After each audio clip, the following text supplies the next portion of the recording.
911, what is your emergency? Burglars breaking into a house next door. I've got a shotgun. Do you want me to stop them?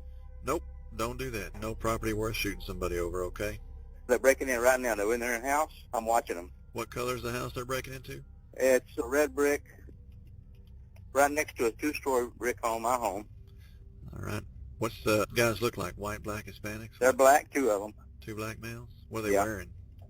One's kind of a green shirt and white tennis shoes and blue jeans, and both of them are in the house right now. What's the other one wearing, sir? I didn't get a look at the other one. But hurry up, man. Catch these guys, will you? Because I ain't going to let them go. I'm going to be honest with you. I'm not going to let them go. I'm not going to let them get away with this. Now, if you're standing in front of my house, okay, looking at it from the street, it'll be the left-hand house. You got that? Yes, sir. Okay. Stay on the phone with me till we get someone right over there, okay? Don't hang up. I'm not hanging up, but I'm telling you right now, I don't like this kind of stuff, man. This is ridiculous. Yes, sir, it is. Broad daylight. I don't know if they're armed or not. I know they got a crowbar because that's what they broke in the windows with. Which window did they go through? The side, on the side where the gate is, you know, where the fence is, because nobody can see them. That would be the right-hand side, looking from the front. Man, this is scary. I can't believe this is happening in this neighborhood. What? This is scary. I can't believe this would happen in this neighborhood. Can you see anything at all? No, I just see where they went in the house. I can't see in the house. I understand that, but you can see where they entered in? Yes. So they might slip out the same way, or can you see the front of the house? I can't see the front. I can go out the front, but if I go out the front, I'm bringing my shotgun with me, I swear to God. No, I am not going to let them get away with it. I can't take a chance on getting killed over this, okay? No. I'm going to shoot. I'm going to shoot. Stay inside the house and don't go out there, okay? I know what you're feeling, but it's not worth shooting someone over this, okay? I don't want to, but if I go out there to see what the hell's going on, what choice am I going to have? No, I don't want you to go out there. I asked if you could see anything out there, if you could see. I can see a little bit of the driveway, but see, I can't see the front. Can you see anything out in the front of the house that, like a vehicle that came in or anything? No. Let me know if you see anything at all from where you're at. Don't go outside, okay? Stay in the house. Mr. Horn, you still there? I'm here. All right. I can't see the front of the house. I can't tell if they stole something or getting away or not. That's all right. Over there, I would assume, I hope not. Okay. You know your neighbors? No, I really don't know these neighbors. I know the neighbors on the other side really. I can assure you if it had been their house, I'd already done something because I know them really well. Mr. Horn? Yes? Why don't you listen to me carefully, okay? Yes? Got officers coming out there. I don't want you to go outside that house. And I don't want you to have that gun in your hand when those officers are poking around over there. Okay? I understand that, okay? But I have a right to protect myself too, sir, and Yes, you understand that. Yes, and the you laws do. have been changed in this country since September the 1st, and you know it and I know it. I have a understand right that. to protect myself. I'm right there And a with you. shotgun is a legal weapon. It's not an illegal weapon. No, it's not. I'm not saying that. I'm All just right. not wanting you to make Oh, a mistake. he's coming out the window right now. I got to go, buddy. I'm Hey, sorry, but he's coming out the no, window. don't go out the door. Mr. Horn? Mr. Horn? God damn it, they just stole something. I'm going out the window. I'm Don't sorry. I ain't go going to outside. let them get away with this. They stole Go something. They got a bag of outside the something. house. I'm Okay. doing it. Mr. Horn, do not I'm go sorry. outside the house. This ain't right, buddy. You're going to get yourself shot if you go outside that house with a gun. You I wanna don't make care a what bet? you think. Okay, I'm gonna stay kill in the 'em. house. They're getting away. That's all right. Property's not worth killing someone over. Okay? God damn it. Don't go out the house. Don't be shooting nobody. I know you're frustrated, but don't do it. They got a bag of loot. Okay? How big is the bag? They're carrying a Just bag a hand. of stuff. They're walking out about a hand up. Yeah, Yeah. Which way are they going? I can't. I'm going outside. I'll find out. No, I don't want you going outside, Mr. Horn. Here it goes, buddy. You hear the shotgun clicking, and I'm going. Don't go outside. Move. You're dead. 911 passing. Get the law over here quick, man. Get one of them's in the front yard over there. He's down. The other one's run down the street. Where I are had you? no choice. They came in the front yard with me, man. Where I had are no you? choice. Get somebody over here quick, man. All right, Mr. Horn, are you out there right now? No, I am inside the house. I went back in the house, man. They come right in my yard. I didn't know what the shit they was going to do. I Did shot them, you okay? shoot somebody, Mr. Horn? Yes, I did. The Where cops are are you here right right now? now. I'm inside the house. You're inside Police 7418. are out here right now. Mr. Horn, put that gun down before you shoot an officer of mine. I've got several officers out there without uniforms I am in the front on. yard right now.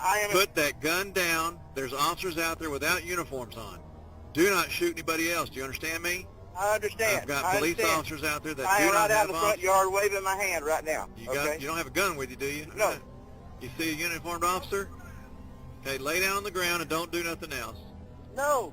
Lay down on the ground, Mr. Horn. Do what the officers tell you to do right now. Where's the gun? In the house. Where? In the chair. Joe Horn was what you would consider your typical Texas man. He also became a figure that was infamous in depicting Texas's image, a real Walker Texas Ranger type, if Chuck Norris was a vigilante. That pretty much sums up where this tale is going. Let's get to Joe was a man that grew up in Texas. He had been known as a hard-working individual through and through. He started working at a 7-Eleven before moving to communications and ultimately ended up working as a computer programmer for AT&T.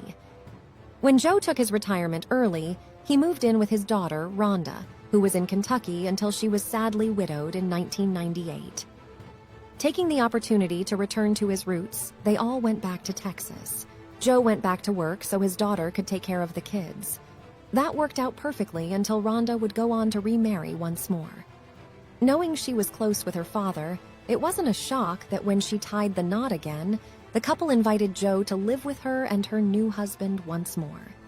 In his spare time, apart from spending time with family, he did hunt growing up, but he grew bored of it and instead opted to do stuff around his home. Fast forward to 2007. By this time, the Castle Doctrine was still weighted in controversy. The doctrine permitted the use of reasonable force, even deadly force, if they needed to protect their home. At that time, that was all the law said. It was also when the border controversy was becoming a hot topic. Political tensions were brewing. That was why when Joe called 911 to his Pasadena neighborhood, the events that played out would draw attention from everywhere, it seemed. Mainly because people couldn't determine if Joe took things too far. Joe would end up calling 911 on November 14, 2007, because as he sat at home, he saw two people breaking into a house next door. For the first portion of the call, he let the operator know what was going on and what he could see, but then he asks if he should go out there to them since he had a shotgun. The operator maintains that no property is worth a life over. Joe, however, growing up and working for most of what he had, couldn't sit idly by and watch someone have their hard-earned things taken from them. It was against his moral code. He continued to ask the operator to get the police there because he couldn't just let them get away. However, the operator tried to dissuade him multiple times. Finally, he couldn't wait any longer. On the call, you can hear Joe go out to confront the men who had been rifling through his neighbor's home. You can clearly hear the words, "Move, you're dead." The operator, still listening, heard 2 shots and then 1 more, followed by Joe saying that they came towards him so he had to do it. Although, that wasn't the end of it. The 2 men who had been shot were still holding a bag of goods from inside of his neighbor's home. The men would later be identified as Hernando Torres and Diego Ortiz. The 2 men that were now lying with gunshot wounds had criminal convictions in Colombia for drug trafficking charges and other charges. The officers on scene also found a Puerto Rican ID card on one of the men. Torres was found to have 3 ID cards: Puerto Rican, Colombian, and the Dominican Republic. He had been deported in 1999 for dealing cocaine. A nearby plainclothes officer happened to arrive and watched as everything unfolded before being able to intervene. Despite saying on the radio that the men were receiving gunfire from the rear, he didn't arrest Joe because he didn't fire his weapon until the men came onto his property. He also noted that the men ignored Joe's warnings to freeze. An autopsy also couldn't reveal which angle the bullets came from. The shooting set off several protests from groups associated with the Houston chapter of the New Black Panther Party, and those protests were met by counter-protests by Joe's friends and neighbors. The district attorney and prosecutors started to receive death threats if Joe wasn't prosecuted. It was a giant mess. It would take until June 30th, 2008 for the courts to reach a decision regarding Joe's fate. The grand jury would hear testimony for 2 weeks before issuing a no bill and not pressing any charges related to the shootings. Afterwards, they even planned a march to protest Joe remaining free. It would lead to several people voting to change the Castle Doctrine to make it more difficult and descriptive as to what the law constitutes.